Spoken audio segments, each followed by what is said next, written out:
11 सितंबर 2018 को न्यूयॉर्क के John F Kennedy international airport पर एयर इंडिया की फ्लाइट 101 लैंडिंग के लिए अप्रोच कर रही थी और प्लेन के कई नेविगेशनल इंस्ट्रूमेंट्स पूरी तरह से फेल हो चुके थे। एयरपोर्ट के आसपास का मौसम बेहद खराब था, घने बादल थे, तेज हवाओं के साथ बारिश हो रही थी और विजिबिलिटी भी काफी कम होकर लगभग 0 रह गई थी।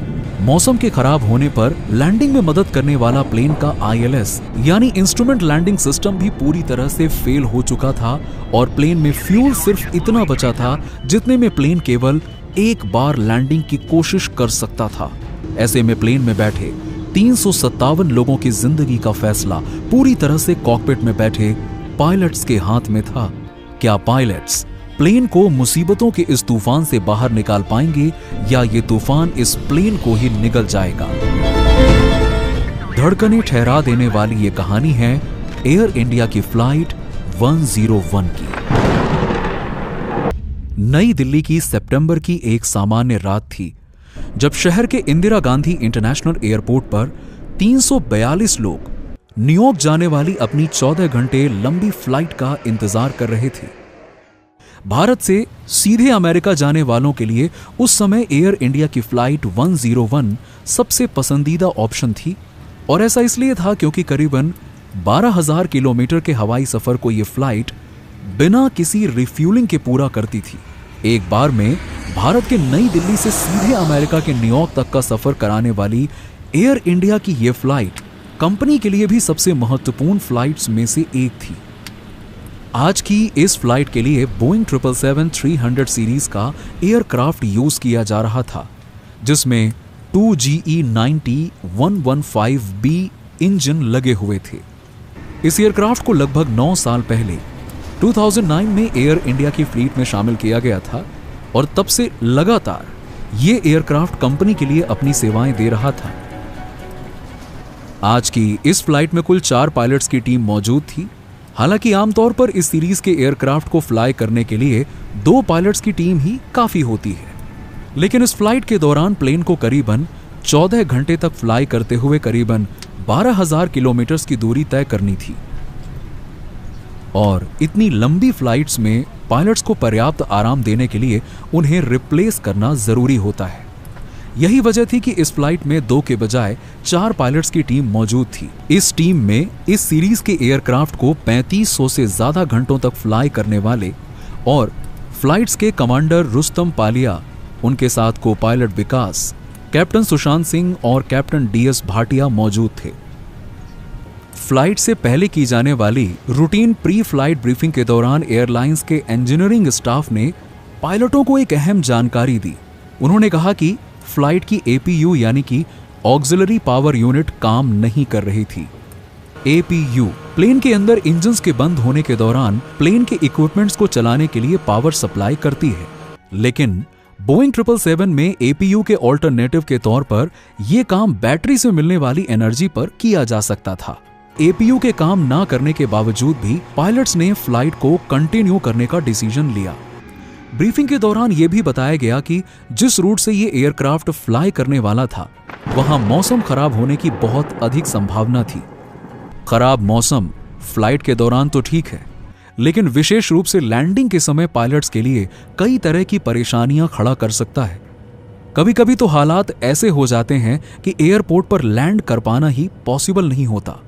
ऐसे में पायलटों को नजदीकी किसी एयरपोर्ट की तरफ अपने फ्लाइट को मोड़ना पड़ता है। खैर, अपने सामने आने वाली चुनौतियों का अंदाजा लगाते हुए कमांडर ने एक जरूरी निर्णय लिया। कमांडर ने एयरक्राफ्ट में 800 किलोग्राम एडिशनल फ्यूल लोड करवाया ताकि किसी भी इमरजेंसी की स्थिति में आसपास के किसी एयरपोर्ट तक पहुंचा जा सके। एडिशनल फ्यूल को लोड करने के कारण प्लेन अपने शेड्यूल टाइम पर टेक ऑफ नहीं कर सका। इसके बाद करीबन 1 घंटे की देरी के बाद प्लेन ने सुबह 3 बजे दिल्ली के इंदिरा गांधी इंटरनेशनल एयरपोर्ट से न्यूयॉर्क के John F Kennedy international airport के लिए टेक ऑफ किया।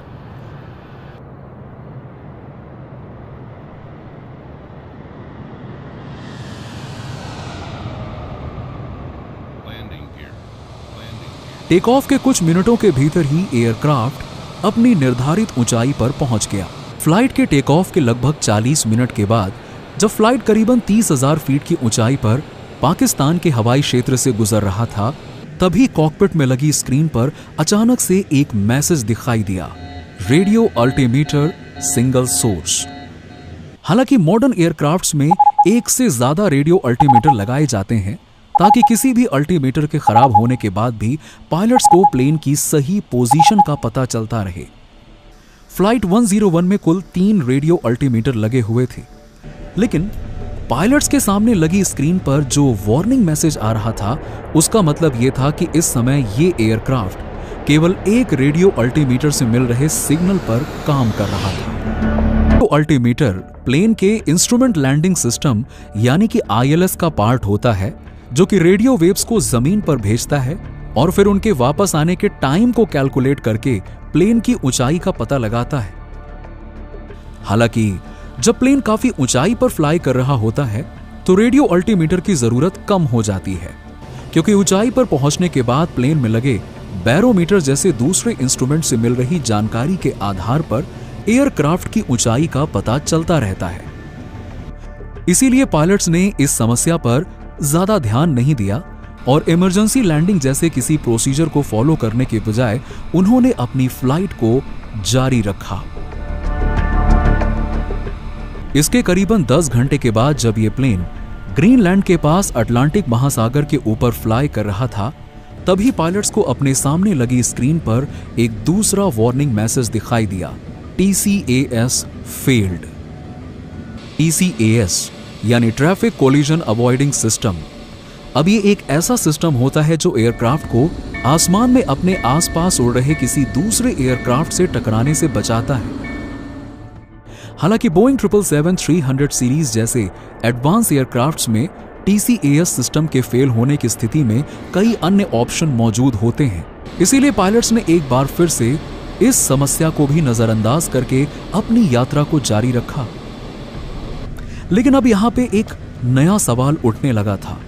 टेक ऑफ के ठीक पहले ALU यानी कि ऑक्सिलरी पावर यूनिट का फेल होना, टेक ऑफ के कुछ मिनट के बाद ही एयरक्राफ्ट के 2 रेडियो अल्टीमीटर का फेल होना और अब लैंडिंग के करीबन 3 घंटे पहले प्लेन के TCAS यानी कि ट्रैफिक कोलिजन अवॉइडिंग सिस्टम का फेल हो जाना।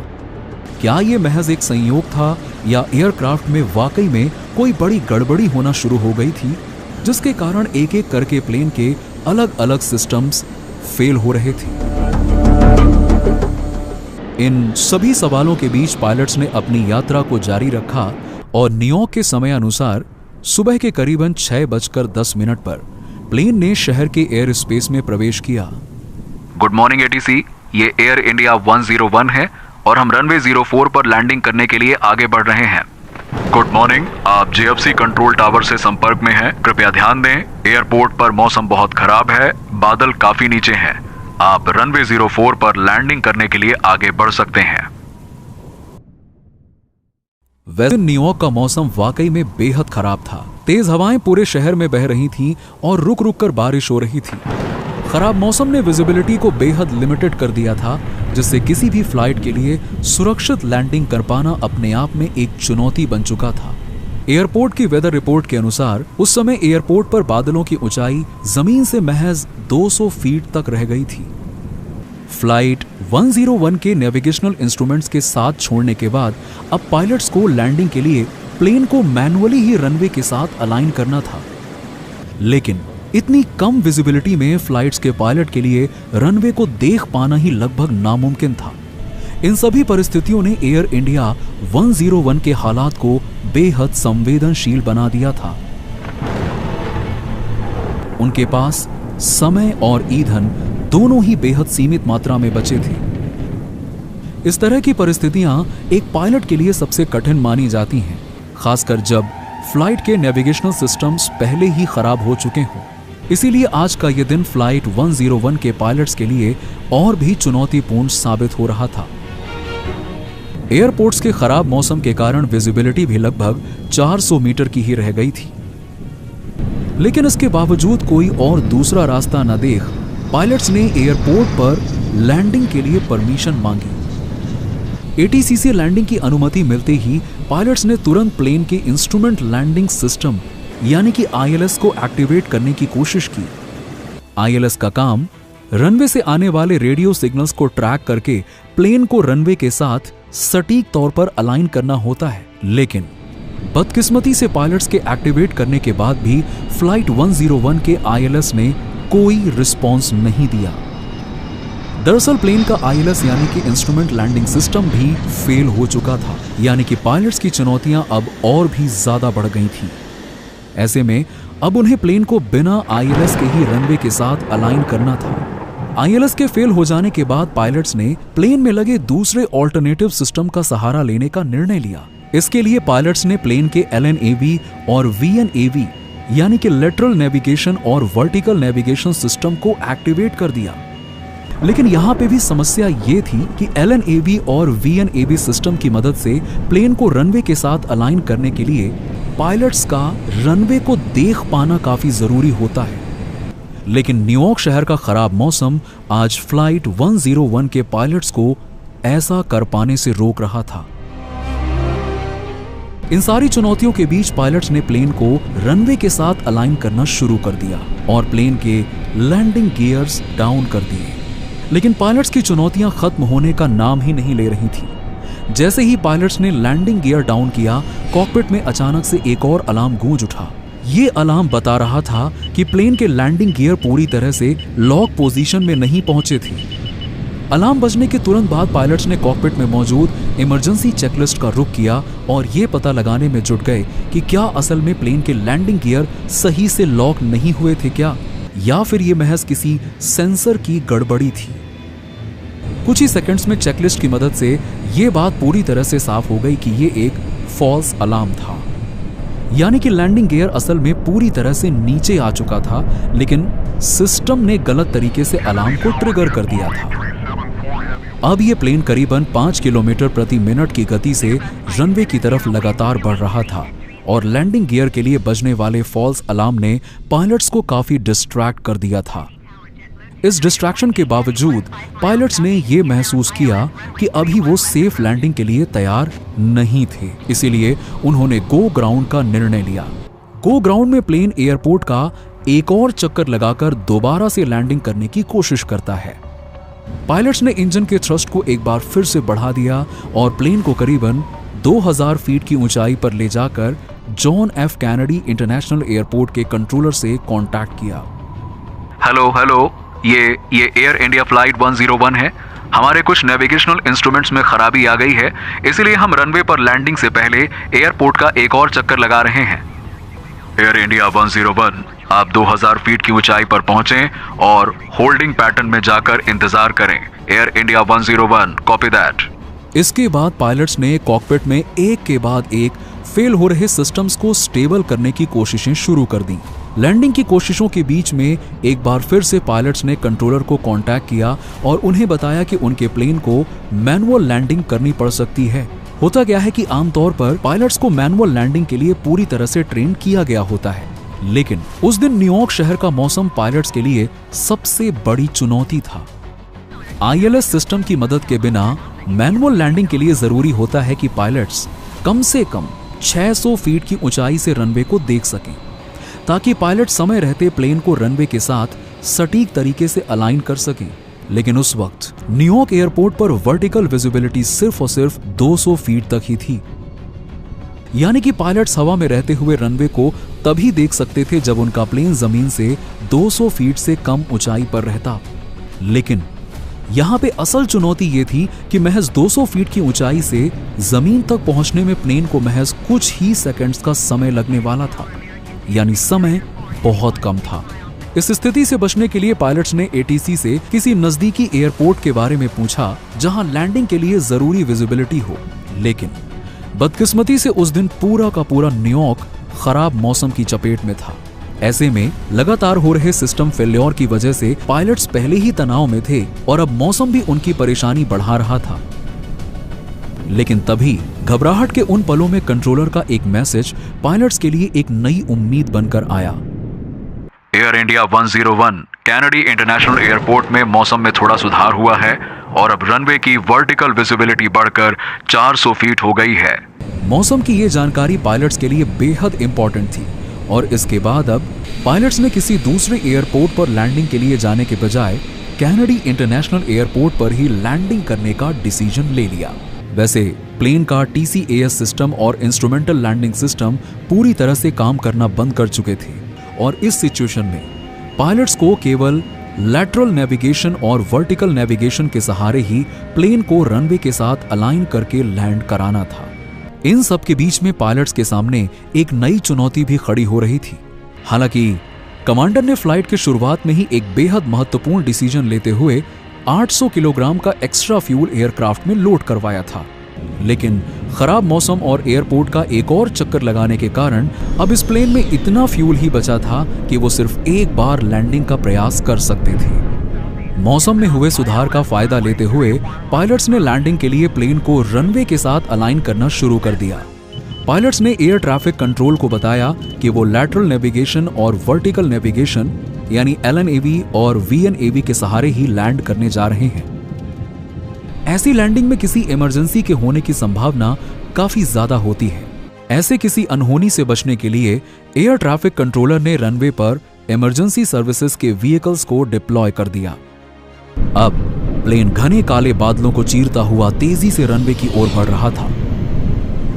तेजी से नीचे की तरफ आते हुए प्लेन की रफ्तार और पायलट्स की धड़कनें दोनों ही बढ़ गई थीं।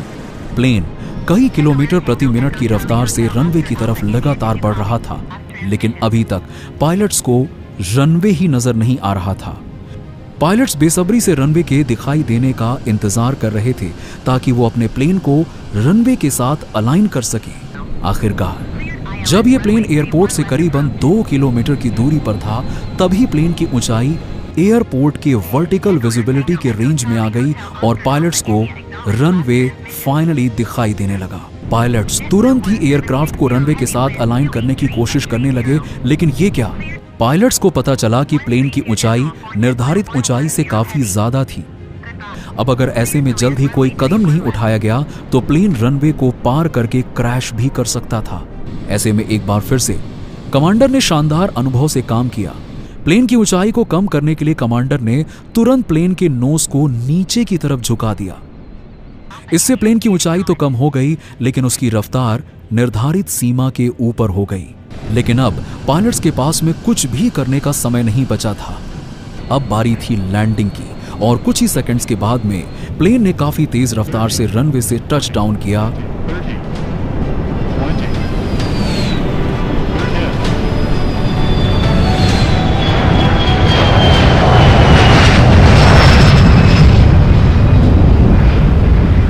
और इसके तुरंत बाद पायलट्स ने एयरक्राफ्ट के सभी मैनुअल ब्रेक्स और रिवर्स थ्रस्ट को अप्लाई कर दिया।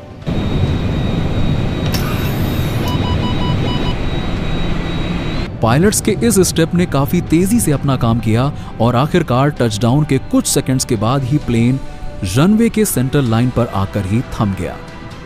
ATC के पूछने पर पायलट्स ने बताया कि प्लेन में सब कुछ सामान्य था और किसी तरह की कोई अनहोनी नहीं हुई थी। लैंडिंग के करीबन 10 मिनट के बाद सभी यात्रियों को प्लेन से सुरक्षित ऑफ बोर्ड करा दिया गया। इस इंसिडेंट के कई सालों के बाद भी एयरक्राफ्ट में हुए मल्टीपल इंस्ट्रूमेंट फेलियर की कोई भी रिपोर्ट सार्वजनिक नहीं की गई। इस खौफनाक फ्लाइट के अगले ही दिन यह प्लेन अपने शेड्यूल रूटीन पर वापस भारत आ गया था।